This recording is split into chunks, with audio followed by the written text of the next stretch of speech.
natin patagalin ang issue na ito. Alam niyo naman siguro, no, kung gaano kabukas si Thailand girl sa mga LGBT, no, sa karapatan, at syempre sa mga LGBT na mga pilingon, at mas lalo na sa mga LGBT na mga hipokrito. Ang sarap-sarap ng tulog ko, gumising ako na nabasa na naman ako na pinatayo ang crew ng 2 hours para i-educate, nagitawag siya na sir. Kala niyo ako, hindi ako nag-sugarcoat. Masakit ito ha, pero real talk tayo. Sa lahat ng mga LGBT na gustong tawagin na miss, pero sir ang mga itsura nila, before nyo i-educate ng 2 hours yung mga tao na nagtawag sa iyo na sir, tanungin mo muna ang sarili mo. Kamis-miss ba talaga ang mukha mo or ang kulgid ka sang nawong? Diba? Mag-demand ka ng miss, wala man yan problema. Pero paano yan siya kung sa first glance pa lang, daw barako ka? Diba? Ayaw ko talaga mag-sugarcoat, pasensya na ha. Alam niyo, wala man talaga problema sa mga LGBT member, no, na gusto niyo tawagin na miss. Pero ang sa akin lang, okay lang naman sana kung sa first glance mahaba ang buhok mo, sexy ka, tapos mukha kang babae, syempre tawagin ka talaga na miss or ma'am kasi yun ang pagtingin nila sa'yo. Pero paano ka makademand sang miss or ma'am kung sa first glance pa lang ng waiter, day, barako ka pa kaya sa crew, angkol ka pa kay Chito sa Muntina. Magpasalamat ka na lang na sir ang tawag sa'yo, wala kang boss, ano man ang order mo, boss? Inday, naiintindihan ko naman na gusto nating tawagin sa tamang pronoun na gusto natin itawag sa mga sarili natin. Pero hindi naman natin masisi itong mga tao na kahit tawagin tayong miss, sa first glance pala nila sa atin, mukha tayong head ng NPA. Sarili ko, gustong-gusto ko ba na tawagin ako na miss? Pero wala akong magawa kasi sa first glance pala nila sa mukha ko, boss ang tawag nila kaya daw head man ko sa Abu Sayyaf. Tapos ano gina-expect mo? Ha? Gina-expect mo na lahat ng mga tao sa palibot mo, responsibilidad nila na pag-aralan ang pronoun mo? Yung mag-demand ka ng karapatan na respetuhin ka at i-acknowledge ka ng mga tao sa palibot mo, maiintindihan ko yan dahil karapatan mo yan, deserve mo yan.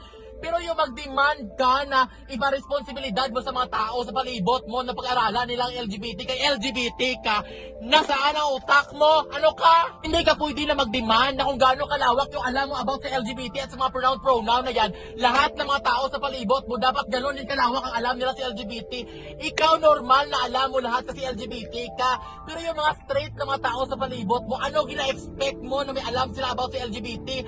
Ano pakialam nila? Ikaw na LGBT, normal na talaga na pag-aralan mo about sa LGBT, everything about LGBT, about sa pronoun na yan. Kasi LGBT ka, makarelate ka, pero wag mo yan i-expect sa mga tao sa palibot mo na hindi LGBT dahil wala silang pakialam. Bilang isang LGBT, masakit ba na isipin yan? Pero yan ang realidad. Normal na normal sa isang tao talaga na hindi niya pakikialaman at hindi niya pag-aaralan ang mga bagay na hindi siya makarelate. Ang mga bagay na wala siyang pakialam at walang silbi sa buhay niya. Ikaw bilang isang LGBT, alam mo ba kung ano ang tamang tawag at alam mo ba kung ano ang dapat gagawin kung mag-menstruation ng isang babae? Di ba hindi? Wala kang pakialam na pag-aralan ng mga bagay na yan kasi nga hindi ka makarelate. The same goes sa mga straight na mga tao sa palibot natin. Wala silang pakialam na pag-aralan ng LGBT kasi nga hindi sila LGBT at hindi sila makarelate sa mga bagay-bagay na yan. Masakit man at hindi pabor sa atin ng mga LGBT pero wala tayong mga gawa kasi yan ang realidad. Ngayon, kung may mga tao na tinatawag tayo na sir, kahit miss ang gusto natin, pag tinatawag tayo sa maling pronoun na gusto natin itawag sa mga sarili natin, normal at napaka-okay lang talaga na pagsabihan sila. Pero yung pag-aralan mo sila ng 2 hours? 2 hours talaga? Na ano ka? Presidente ka? Nga nagsuna-suna ka, wala sa lugar ha? Nagsuna ka? Alam nyo halos sa mga LGBT, no? Akala nyo talaga umiikot ang mundo sa LGBT, no? Unahin pa ng crew na yan na pag-aralan ng LGBT na nag-struggle nga ang crew na yan kung paano siya makakain ng 3 beses sa isang araw. Tapos, pag-aralan niya pang LGBT. Nga siguro wala patulong ang crew na yan sa katrabaho. Kasi una iniisip niya may bayaran pa siya sa school. May bibilhin pa siya ng maintenance sa nanay niya. May mga utang pa siya na hinahabol. Tapos yun ang iniisip niyo. Pag-aralan niya pang LGBT. Ano tingin mo sarili mo ha? Na gina-expect mo na lahat ng mga tao sa palibot mo alam ang dapat itawag sa'yo? Ha? Ano ka? Ikaw ang nag-iisa sa mundo para pag-aralan? Ikaw ang bukod tangi? Diyos ka? Hindi nga lahat ng mga tao sa buong mundo kilala ko sino si Iso Cristo, tapos ikaw gusto mo lahat ng mga kasalamuha mo kilala ka, alam nilang itawag sa'yo. Kaya naman sana kung 16 ang hawak mo, 1 meter ang buhok mo, babae ang mukha mo, kasi kahit hindi sila mag-effort, alam nila na miss ang itawag sa'yo. Pero Diyos ko, daw endorser ka sa Kapi Barako eh. Nagbuhok-buhok ka pa na ganito na daw si Imelda Marcos ka man. Kaya paalala sa lahat ng mga LGBT na katulad ko na gustong tawagin na miss pero ang itsura naton daw mga uncle. Pag tinawag tayo na sir, i-inform lang sila nga lalaki ko itsura pero sir, miss ang gusto ko na itawag sa akin. Gano'n. Hindi na pag-aralan mo siya ng 2 hours. Grabe, assembly meeting ng tawag dyan. So guys, seryoso ito usapan ha. One time, may mga kaibigan ako ng mga lalaki na nagtanong sa akin ba kung bakit ko maglakad-lakad ako kung saan-saan. Bakit daw hindi usually mga gay or mga LGBT ang kasama ko? Alam nyo ha, ito seryoso na usapan ha. Pasensya na talaga sa mga kapwa ko LGBT ha. Pero alam nyo, ang dami ko mga kaibigan at mga kakilala ng mga LGBT na grabe sila makakorek sa ibang tao about LGBT. Pero pag nakatalikod na mga tao at kami-kami na lang, sila pa talaga ang grabe manlait sa kapwa namin LGBT. Promise. Kaya minsan talaga, lumilihis talaga ako sa kanila kasi grabe ka mga hipokrito. 90% sa mga kilala ko talaga, no? Grabe, mangurik at mangaral sa ibang tao. Pero sila pa ang pinakahari, mamaliit sa mga kapwa nila bakla. Tapos halos sa mga LGBT, tinatanong nila kung bakit sa tagal na pakikibaka natin, bakit hindi natin makamit itong respeto at pagtanggap sa atin ng mga LGBT. Sas! Alam ko ang sagot dyan, ako pa. Alam niyo kung bakit sa tagal-tagal natin nakikibaka, hindi natin ma-achieve itong respeto at pagtanggap sa atin ng mga LGBT. Kasi nga sa tunay na buhay, ang tunay na problema, hindi naman talaga sa ibang tao.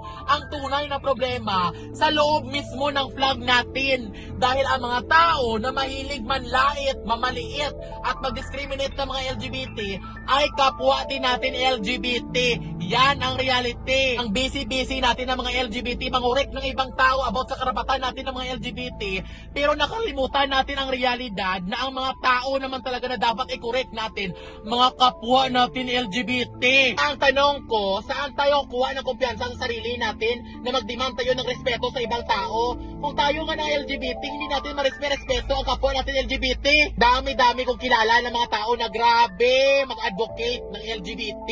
Pero pag nakatalikod na ang mga tao, sila pang pinakauna mamaliit, mamahiya at mag-discriminate ng kapwa nila LGBT, mga hipokrito. Kaya alam nyo, napakasimple lamang na logic ito sa sitwasyon na ito. Hindi natin kailangan ng achievement para maintindihan ito. Ay, kaya sa kapwa ko LGBT, ito na naman ang tanong ko sa inyo. Paano na naman tayo makademand nito ng respeto at pagtanggap sa atin ng mga LGBT society man? Kung ang mga LGBT nag-away-away sa Facebook at TikTok, ngayon nag-trending na naman ang isang LGBT na pinatayo niya ang crew ng 2 hours dahil nagkamali sa kanya sa pagtawag na sir. Kaya alam nyo guys, minsan naisip ko, siguro nga no, pinagkakait talaga ng Diyos na hindi natin ma-achieve yung mga karapatan na pinaglalaban natin about LGBT community. Kasi imagine nyo ha, nag-struggle pa nga tayo ng mga LGBT sa mga karapatan natin. Nag-suffer pa nga tayo sa society. Pero may ilang mga gay na talaga na kayang gawin ang mga bagay na ito sa mga tao na nagkamali sa kanila. Kaya minsan naisip ko, how much more no, kung buo na tayo ng mga LGBT, kung may mga karapatan na tayo at ina-acknowledge na tayo, baka nga siguro ang ilang LGBT, hindi na nila patatayuin ang mga tao na nagkamali sa kanila. Baka nga siguro paluluhudin pa nila sa mga munggo. Kaya nga siguro pinagkakait ng Diyos ang mga karapatan na pinaglalaban natin. Kasi minsan tayo ng mga LGBT, sobra na tayo. Wala na tayo sa lugar. Ang video na ito, hindi na ito para sa nag-trending. Para ito sa lahat ng mga LGBT members na pwede ba, wala namang problema na manguring at mangaral ng ibang tao. Pero sana, habang pinapangaralan natin yung ibang tao, huwag natin kalimutan na pangaralan natin ang mga sarili natin. Ha? Okay? Okay.